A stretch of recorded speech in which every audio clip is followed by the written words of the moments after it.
Assalamualaikum warahmatullahi wabarakatuh. Nama saya Lina Bani Najah dengan NIM 43040200183 dari Prodi Psikologi Islam 2D.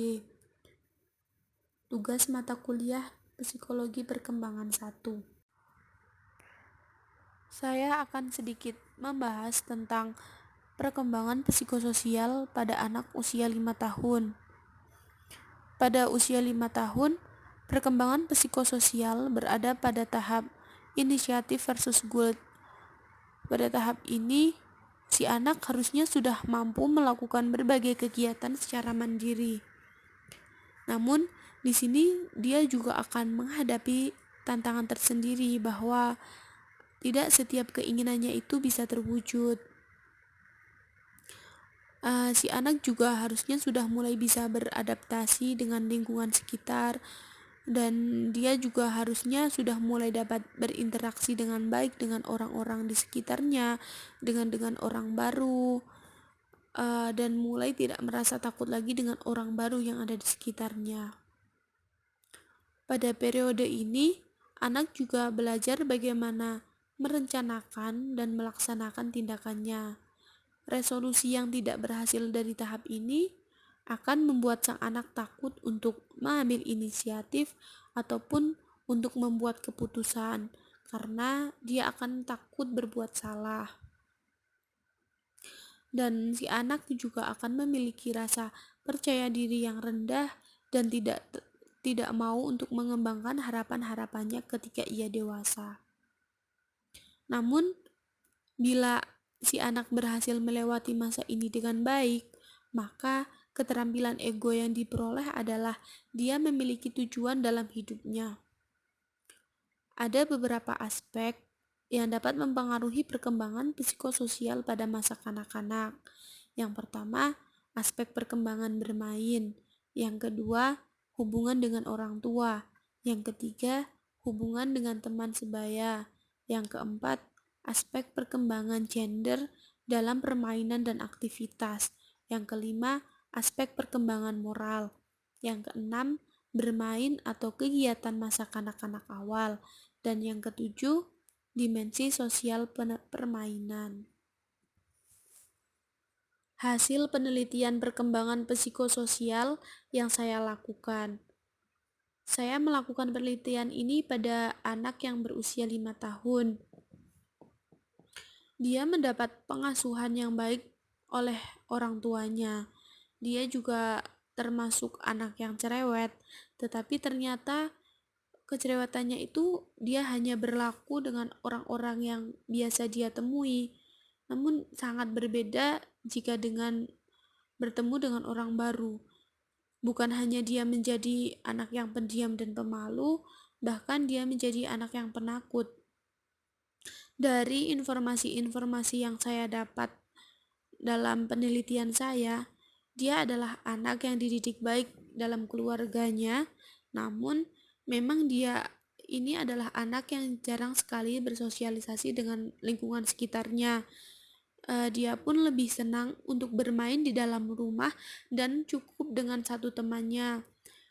Dia lebih merasa nyaman, merasa senang jika dia bermain cukup dengan satu teman tanpa dengan banyak teman yang berada di sekitarnya. Dia juga jarang sekali bermain keluar rumah, meskipun teman-teman sebayanya sudah mengajaknya. Dia juga selalu merasa takut ataupun merasa tidak nyaman dengan keramaian. Saat dia dalam sebuah acara ataupun hal lain yang menyangkut banyak orang yang menjadikan suasana menjadi ramai, dia selalu menjadi anak yang rewel. Dia pun hanya mau berinteraksi dengan seseorang yang dianggapnya ini dia merasa nyaman dengan orang itu. Semisal ada seseorang yang ingin berinteraksi dengan anak ini, namun dari awal anak ini sudah menolak, berarti itu memang dia benar-benar tidak ingin berinteraksi dengan orang tersebut. Jika orang tersebut ingin berinteraksi dengan anak ini, mungkin akan memerlukan waktu yang cukup lama untuk mulai berinteraksi dengan dia.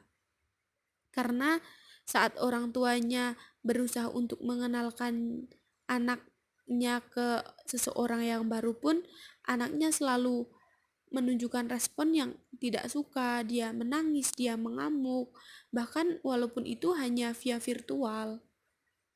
Jadi dapat dikatakan bahwa anak ini adalah anak yang sangat sulit untuk beradaptasi dengan lingkungan baru.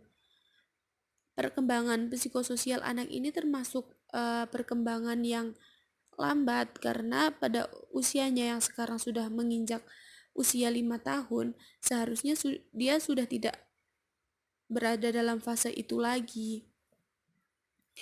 Hal ini disebabkan karena dari dia berusia sekitar 2 tahun, dia jarang berinteraksi dengan lingkungan dan orang-orang di sekitarnya. Jadi, dia selalu merasa takut dan merasa asing dengan lingkungan ataupun orang-orang yang baru di sekitarnya.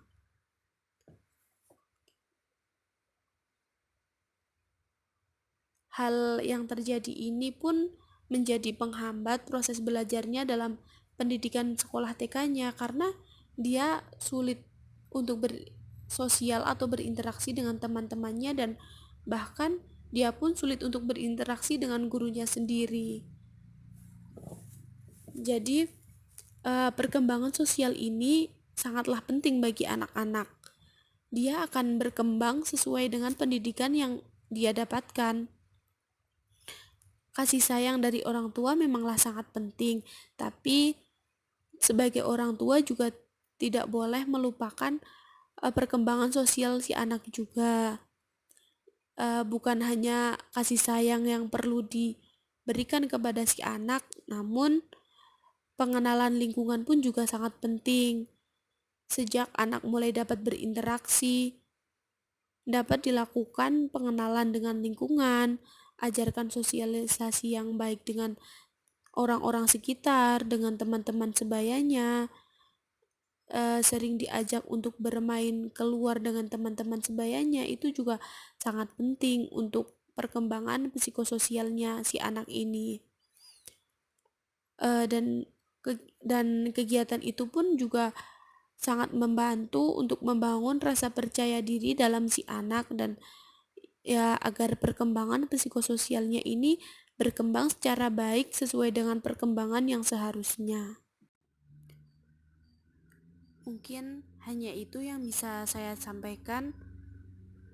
Mohon maaf bila banyak kesalahan. Terima kasih. Wassalamualaikum warahmatullahi wabarakatuh.